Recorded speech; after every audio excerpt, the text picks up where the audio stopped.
Hello, good evening, students. Let's study today present simple tense presented by SK Jain, PGT English, JNV Katni, MP.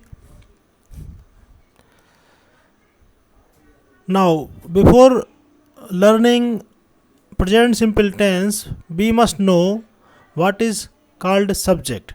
What is the subject? Now, see a sentence here. Ram takes tea. तो सबसे पहले हमको जानना ज़रूरी है कि subject क्या होता है. जैसे एक वाक्य लेते हैं, Ram takes tea. So Ram is subject in the above sentence. You can see the underlined part. So this is the subject here. Ram is a subject of this sentence. Ram takes tea. I like coffee. I is the subject in the above sentence. तो I like coffee में I subject है. Now let's see the third sentence. My brother helps me. तो तीसरा वाक्य है माई brother helps me. So in this sentence my brother is the subject. तो इस वाक्य में माई ब्रदर क्या है? सब्जेक्ट. द पर्सन और thing that does some work is called a subject. और द पर्सन और thing about whom we are talking is called a subject. तो सब्जेक्ट क्या होता है? तो ऐसा व्यक्ति या वस्तु जो कोई कार्य कर रहा हो वह सब्जेक्ट कहलाता है. जैसे कोई कहे द ट्रेन मूव्स, तो ट्रेन सब्जेक्ट है. A person sells mangoes, a person subject है. और जिसके बारे में हम बात कर रहे हैं वह सब्जेक्ट है. जैसे Ram comes to my home, हम राम के बारे में बात कर रहे हैं, तो राम एक subject. Now let's know what is verb. तो वर्ब क्या होती है? जैसे सेंटेंस है राम टेक्स टी, इसका अर्थ है राम चाय पीता है. तो here takes is a verb in the above sentence. I like coffee. Like is a verb in the above sentence. My brother helps me. Helps is the verb in the above sentence.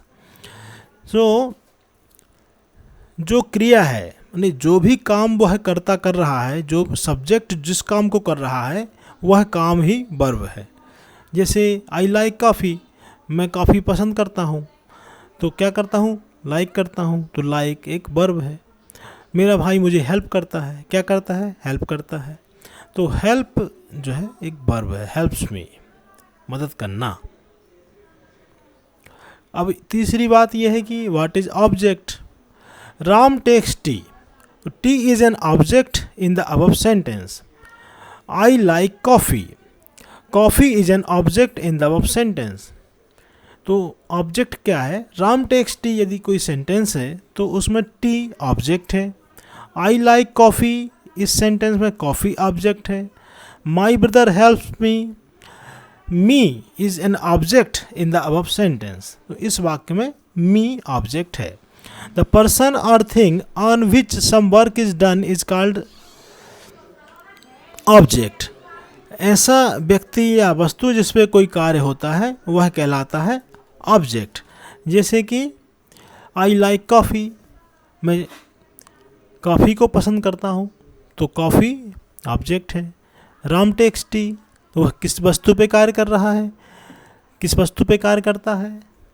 चाय पर, तो चाय object है. यदि एक sentence है ही sales books, तो किस वस्तुओं पे वो कार्य करता है? बुक्स को बेचता है, तो बुक्स ऑब्जेक्ट है. What is the order of subject verb and object. तो किसी सेंटेंस में सब्जेक्ट वर्ब और ऑब्जेक्ट का क्रम क्या होना चाहिए? सब्जेक्ट और वर्ब और ऑब्जेक्ट किस क्रम में आना चाहिए? तो ये याद रख लीजिए आप, subject verb object. You have to remember this sequence in which the subject verb object comes. 3-4 बार बोलिए, याद कर लीजिए. Subject verb object, subject verb object, subject verb object. अब अपने मन से एक बार आप स्वयं बोलिए, subject verb object. Simple formula of present simple tense. तो हमको प्रेजेंट सिंपल टेंस का एक साधारण सा फार्मूला यहाँ दिखाई दे रहा है. तो इसके लिए आपको ये बात याद रखनी पड़ेगी कि जब कोई किसी वाक्य का सेंटेंस ये सब्जेक्ट हो आई वी यू दे या कोई अन्य प्लूरल नंबर, आई यानी मैं होता है, वी यानी हम, यू यानी आप और दे यानी वे, और अदर प्लूरल नंबर यानी कोई और प्लूरल नंबर, जैसे the children, my friends, trains, ये प्लूरल हैं, एक से अधिक हो तो प्लूरल कहलाता है। तो यदि प्लूरल हो, आई वी यू दे हो या प्लूरल हो, तो उसके लिए ये फार्मूला लगता है subject plus verb plus object. Subject, subject के बाद वर्ब, वर्ब के बाद ऑब्जेक्ट। तो यहाँ पे वर्ब का हमको फर्स्ट फॉर्म जो इन्फिनिटिव फॉर्म है वो लगाना है, जैसे कि play, sing, go, walk, sell, learn. इसके एग्जाम्पल्स हैं I take tea, you help me, they call him, we play coffee, Ram and Gopal sing a song.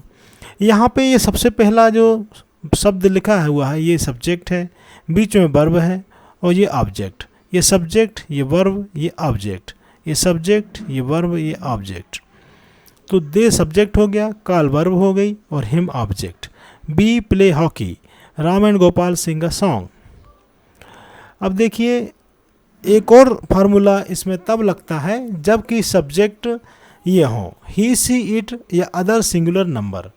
यदि सब्जेक्ट ही है या सी या इट या फिर कोई अन्य सिंगुलर नंबर हो तो फार्मूला हो जाता है subject plus verb plus S R E S plus object. यानी कि अंतर क्या आ गया पिछले वाले इस फार्मूले से इस फार्मूले में क्या अंतर है कि वर्ब में एस या ई एस लग रहा है और कोई अंतर नहीं है, वर्ब में एस या ई एस लगाना है। Examples, he helps me, she likes blue colour, it eats grass, Rahul plays cricket, Sarla opens the door, my brother calls मी।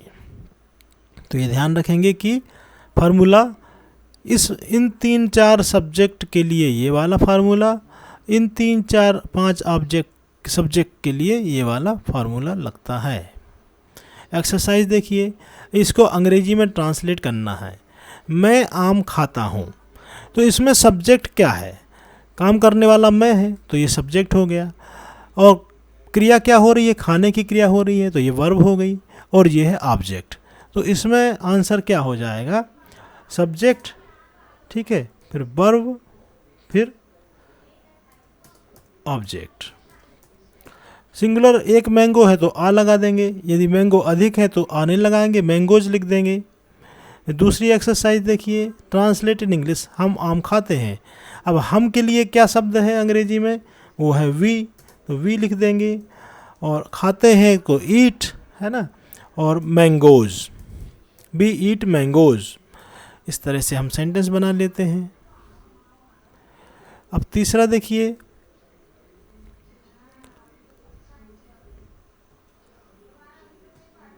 आप आम खाते हैं, इसमें आप का मतलब क्या होता है, यू, तो यू ईट मैंगोज, ये ज़्यादा आम खाने वाले हैं।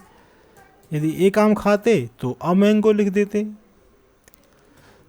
वे आम खाते हैं, वे के लिए दे हो जाता है, और खाते हैं ईट और मैंगोज।